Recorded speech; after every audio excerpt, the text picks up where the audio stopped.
Hello big boss. രാവിലെ തന്നെ അനീഷും അപ്പാനി തമ്മിലുള്ള യുദ്ധം തുടങ്ങിയിട്ടുണ്ട്. ഇവർക്ക് എപ്പോഴും രാവിലെ ഇതാണെന്ന് തോന്നുന്നു പണി. അങ്ങോട്ടും ഇങ്ങോട്ടും അടി ഉണ്ടാക്കിക്കൊണ്ടിരിക്കുക. പാത്രം കിട്ടണമെങ്കിൽ കിട്ടിയാൽ മാത്രമാണ്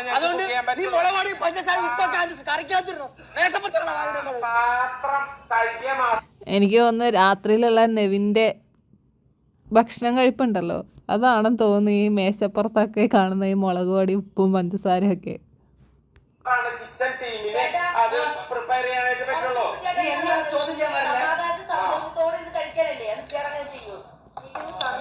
അവിടെ കറി ഉണ്ടാക്കണത് ഒരു മേശ നിറച്ച് മുളക് പൊടി, ഒരു മേശ നിറച്ച് പഞ്ചസാര.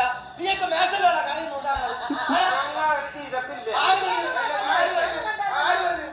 അതാണ്, അവരത് ചെയ്തിട്ടില്ല. അപ്പം മിക്കവാറും നെവിൻ തന്നെ ആയിരിക്കും ഇതൊക്കെ ചെയ്തിട്ട് ഇരിക്കുന്നത്. എന്നിട്ട് ഇതൊക്കെ കണ്ട ഒരക്ഷരം വേണ്ടാതെ എവിടെയോ ഇരിക്കുന്നുണ്ട് നെവിൻ.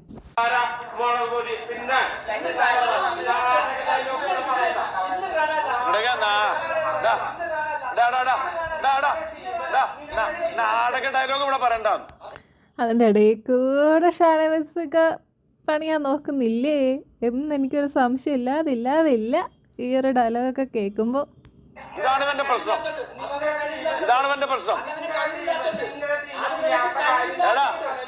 പ്രൊഫഷനെ പിടിച്ച് കളിക്കരുത്, പ്രൊഫഷനെ തൊട്ട് കളിക്കരുത്.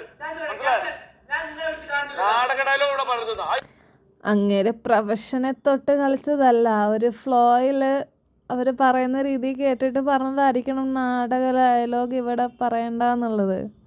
അതിവിടെ ഒരാൾ ചാടിക്കേറി പിടിച്ചിട്ടുണ്ട്. ഞങ്ങൾ അന്നാളാണ് അതുപോലെ ഇപ്പൊ 2 പ്രാവശ്യം കണ്ടോണ്ടിരിക്കല്ലേ. അതിന്റെ ഏറ്റവും വലിയ കുഴപ്പം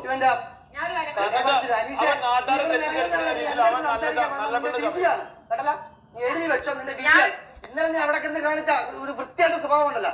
ഇനി എന്റെ അടുത്ത് നീ ഡയലോഗ് അടിക്കാൻ വേണ്ടി വന്നു കഴിഞ്ഞാൽ ഇന്നലെ മറ്റേ ഒപ്പരം നിന്ന് സഹായിച്ചതിന് തിരിഞ്ഞ് കൊത്തിയതാണ് ഈ അവിടെ കാണിച്ച വൃത്തികെട്ട സ്വഭാവം എന്ന് പറഞ്ഞത്.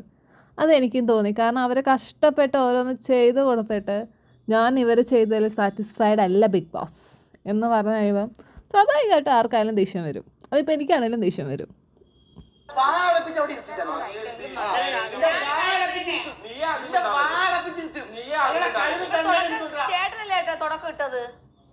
ഇതായിരുന്നു രാവിലെ തന്നെ ഇവർ തമ്മിലുള്ളൊരു വഴക്ക്.